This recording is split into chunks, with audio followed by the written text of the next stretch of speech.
Hi friends, आज हम समझते हैं कि सैटेलाइट कैसे काम करता है। यानी हमारे घरों में जो टीवी होती है, जो डिश एंटीना होता है, तो वो काम कैसे करता है। तो सबसे पहले समझना होगा कि जो सैटेलाइट से जो सिग्नल आता है वो क्या है। वो हमारा जो डिश एंटीना है वो पैराबोलिक शेप का है। यानी पैराबोलिक बोले तो कॉनकेव, और कॉनकेव का क्या काम है, ये कन्वर्जिंग, यानी सारा जो सिग्नल आएगा वो फोकस एक जगह पर होगा। यानी जो सिग्नल आता है ऊपर से सैटेलाइट से वो कहाँ पड़ता है, हमारे ये डिश पर, और यहाँ पे डिश से क्या हो जाएगा, ये हमारा ये कन्वर्ज होकर चला जाएगा। यानी लाइट जो एक जगह पड़ेगी यानी फोकस होगी, और वो जो सिग्नल क्या हो जाएगा, फोकस पड़ेगा। ठीक है, तो ऊपर से जो सिग्नल आता है वो वीक होता है, लेकिन यहाँ पे क्या हो जाए, ऊपर में जो LMB जो लगे होते हैं, ठीक है, तो ये LMB जो सिग्नल को ये रिसीव करते हैं। ठीक है, उसके बाद LMB के थ्रू क्या हो जाएगा, वायर के थ्रू क्या हो जाएगा, ये सेटअप बॉक्स में जाएगा, और सेटअप बॉक्स से हमारी टीवी कनेक्ट है, और हमारा टीवी में जो है ऑडियो विजुअल आता है। अब यहाँ सवाल आता है कि भाई पृथ्वी जो है, कि पृथ्वी जो हमारा जो सैटेलाइट है वो पृथ्वी से 36,000 किलोमीटर की दूरी पर है। ठीक है, जिसको हम लोग बोलते हैं जियो स्टेशनरी, या हम लोग जियो स्टेशनरी सैटेलाइट कहते हैं। ठीक है, तो ये जो सिग्नल जो ऊपर से आ रहा है, तो वहाँ भी तो कहीं से सिग्नल आ रहा होगा, ये समझने की बात है।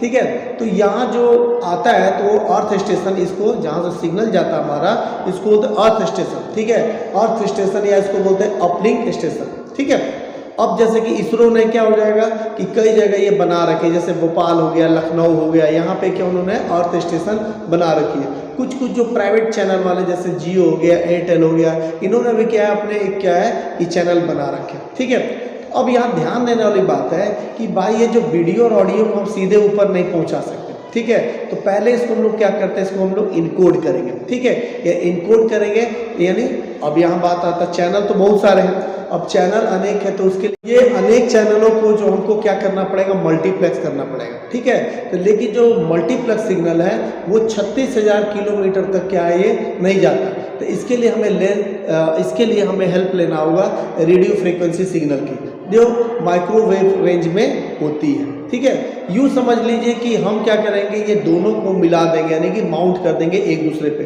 ठीक है, और इसको पहुंचा दिया जाएगा हमारा ये सैटेलाइट पर। ठीक है, तो वहाँ पर जाते जाते ये क्या हो जाएगा, धीरे धीरे वो कमज़ोर हो जाएगा। तो कमज़ोर हो जाएगा तो जो सैटेलाइट है उसको क्या कर देगा, उसको एम्पलीफाई कर देगा।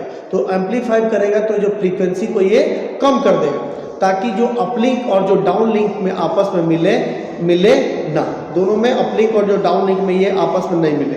तो यहाँ पे जो 14 गीगाहर्ट्ज़ जो है, पर ये क्या है, यहाँ से जो गया वो 14 गीगाहर्ट्ज़ है, और वहाँ से वो आया, यानी सिग्नल जो आया वो 12 गीगाहर्ट्ज़ पे ये वापस पृथ्वी पे आएगा। ठीक है, अब इसको रिसीव करने के लिए क्या चाहिए, डिश एंटीना, और जो डिश एंटीना में हमारा क्या लगा हुआ, LNB। ठीक है, LNB क्या आ जाएगा, सिग्नल किसको देगा, एम्पलीफाई करेगा, और एम्पलीफाई करेगा तो ये क्या करेगा, फ्रीक्वेंसी को कम कर देगा। क्यों, क्योंकि ये ज़्यादा फ्रीक्वेंसी है, तो ये फ्रीक्वेंसी कहाँ जाएगी, हमारे सेट टॉप बॉक्स में। सेट टॉप बॉक्स में वहाँ पे डिकोड होगी, और डिकोड होगी तो एज इट इज़ टीवी पर आएगा।